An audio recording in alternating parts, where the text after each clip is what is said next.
grab your wallet.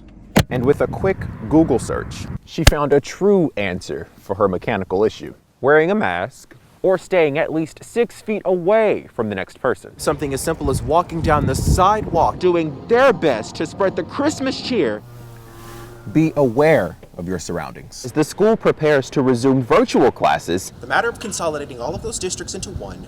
We are still learning new details about the officer-involved shooting that killed one Pine Bluff detective and injured another. 2 University of Arkansas Pine Bluff students were just feet away in their motel room and caught the aftermath of the harrowing incident on video. The Econo Lodge is normally quiet. Oh my God. But on Monday afternoon, this was the scene that residents witnessed. I heard multiple shots fired and I got on the floor. Omarion DeFrance says he was simply doing homework before he heard gunshots outside of his motel room. Peeked my head out the window to see what was going on. That's when I saw one officer speaking into the mic on his vest, asking for backup. And he was saying there was officers down. Around 2 o'clock, DeFrance says he heard a knock on his room door and went to answer it.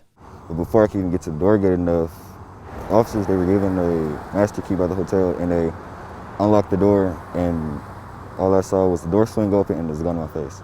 That's when his roommate, Keontae Vignard, quickly grabbed his phone, opened Facebook, and began a live stream video. They went in our room, flipped it, searched it, looking for weapons and stuff. An officer knocked his phone to the ground. He and DeFrance say Monday's shooting left them frightened and both want answers. I wasn't really safe at all. My life was in the officer's hands.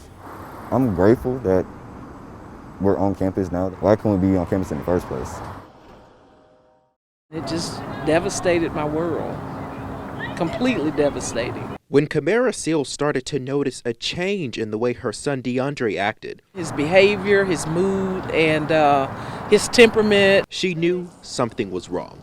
Just different things that wasn't like him. Seals took him to get help. He said, I don't think this medication is working. The voices, I still hear loud voices. But in 2014, got a call that he committed suicide.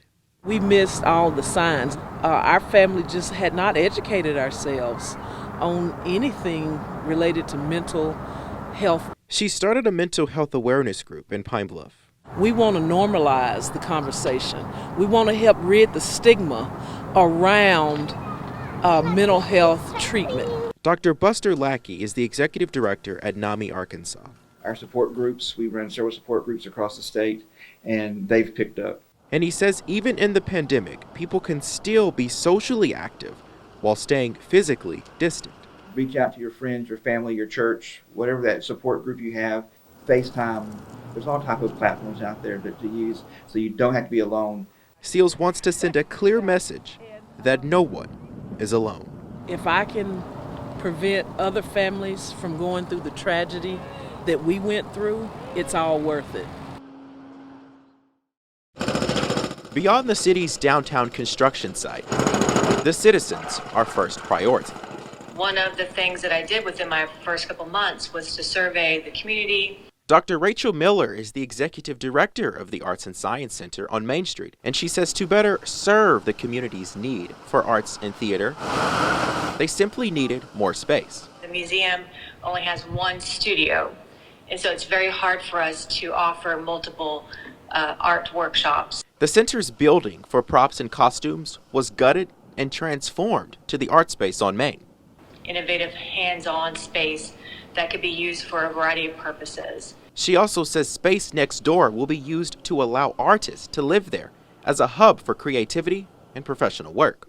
To start soliciting artists to be involved in long-term artist residencies. Joy Blankenship says Phase 1 is nearly finished and citizens will see more updates to buildings and sidewalks. Won't be as long and probably duration as this one because there are more phases, there are more blocks on this. Dr. Miller hopes the center's future can provide more to the community as a whole. People always look at Southeast Arkansas and they see poverty, and I see the Arts and Science Center being a major contributor. In Pine Bluff, I'm Frederick Price.